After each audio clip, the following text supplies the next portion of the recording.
तर्को अप्रतिष्ठा श्रुतयो विभिन्ना नैको ऋषि यस्य मतम न भिन्नम धर्मस्य तत्वम निहितम गुहायाम महाजनो जैन गतः सपंथा।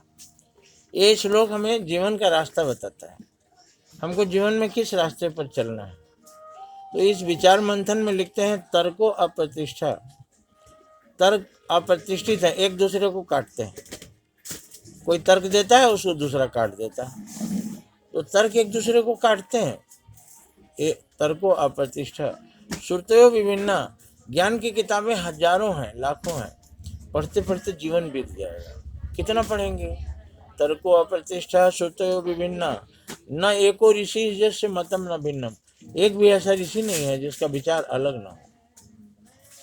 तमाम ऋषियों के विचार एक दूसरे से अलग है। धर्म से तत्वम निहितम गुहायाम, धर्म का तत्व गुफा में स्थित है, बड़ा ही गूढ़ है, बड़ा ही गंभीर है। तो किस रास्ते पर चलें? तो अंत में एक पंक्ति लिख दिया ऋषियों ने, महाजनो जैन गतः सपंथा। महापुरुष जिस रास्ते से गए हैं वही सही रास्ता है। ये सभी लोगों ने पढ़ा। अब महापुरुष किस रास्ते से गए हैं, तो अलग अलग धर्म वाले अपने अपने महान पुरुष जहाँ जहाँ गए थे वहाँ वहाँ के चक्कर लगाते हैं, तीर्थ यात्रा करते हैं। चलिए ठीक बात है, वहाँ महान पुरुष गए थे, वहाँ जाने से उनकी याद ताज़ा हो जाती है, जाना चाहिए। और वो जगह जहाँ महान पुरुष गए हैं वो जगह चार्ज हो जाती है। उस जगह पर आप जाएंगे तो आपके विचार बदल जाएंगे, आपके विचार नेक हो जाएंगे, अच्छे अच्छे विचार आने लगेंगे। तो वहाँ तो जाना ही चाहिए। लेकिन रास्ता कौन सा? रास्ता मैंने जीवन का रास्ता, हम किस रास्ते पर चले? बहुत से ऐसे गरीब दुखी हैं जो नहीं जा सकते उतनी दूर, हज जाते हैं मुसलमान। कितने ऐसे गरीब हैं जिनको नसीब नहीं होता। तो क्या खुदा उनके लिए नहीं है? खुदा तो असल में गरीबों के लिए ही है, और ये सभी लोग मानते हैं।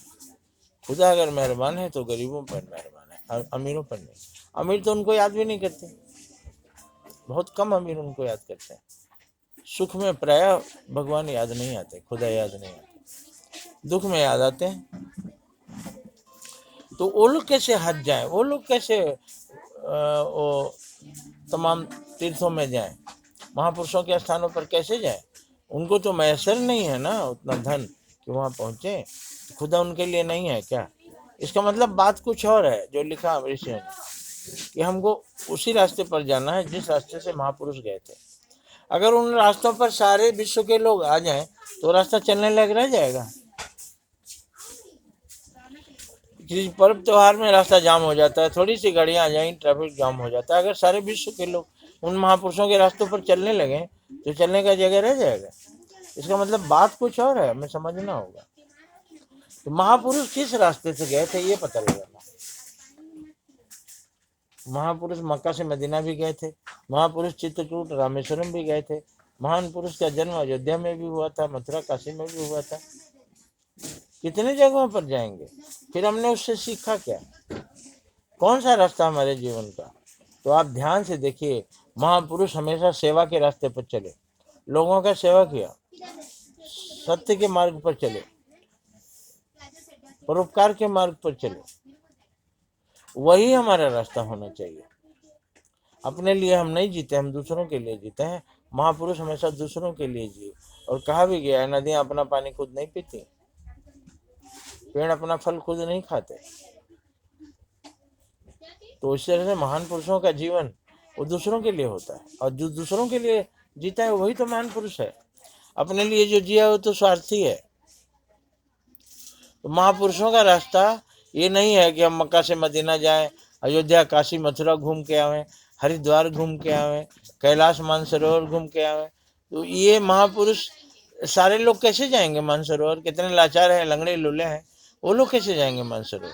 इसका मतलब ईश्वर को पाने का रास्ता महापुरुषों के रास्ते पर चलने से मिल जाता है, क्योंकि महान पुरुष ईश्वर तक पहुँचे हैं। तो जिस रास्ते से वो गए हमको वही रास्ता पकड़ना है। हम भी मोक्ष के मार्ग पर जाना चाहते हैं, लेकिन वो रास्ता संशय पैदा कर रहा है, रास्ता कौन सा है? तो वो स्थान, वो जमीन नहीं है। दुनिया के महापुरुष दुनिया के हर गांव में, हर शहर में, हर देश में महान पुरुष पैदा हुए हैं, तो हम सारी दुनिया का चक्कर लगाते रहे? महापुरुषों के रास्ते पर हमको चलना है। अब पता करना है महापुरुषों का रास्ता कौन सा था।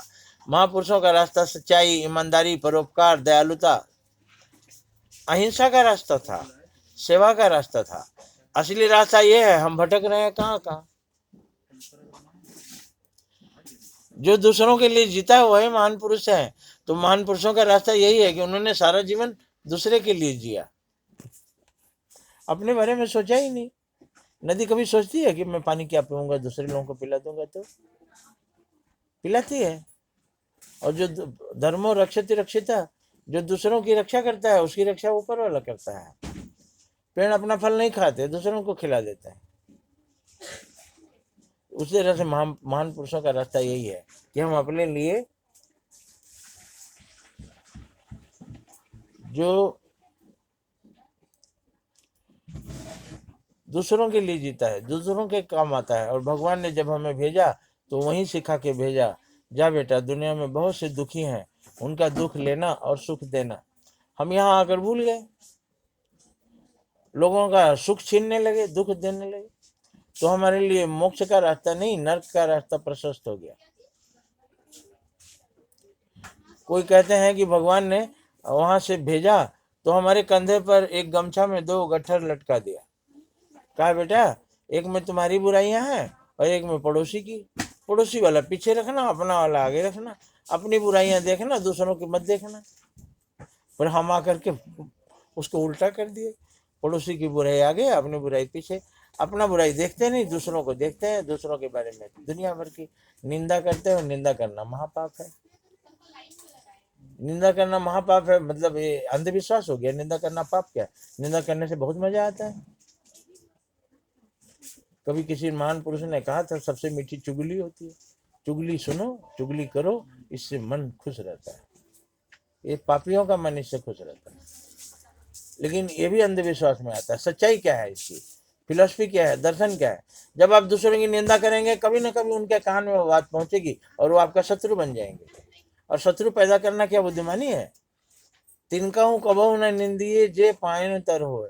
वो घास तिनका, उसको भी निंदा मत करिए। पैर के नीचे रहता है तो क्या? कबहू उड़ी आँखिन पड़े तो पीर घनेरी हो। कभी उड़कर आंख में घुस जाएगा ना तो आपका नानी याद दिला देगा।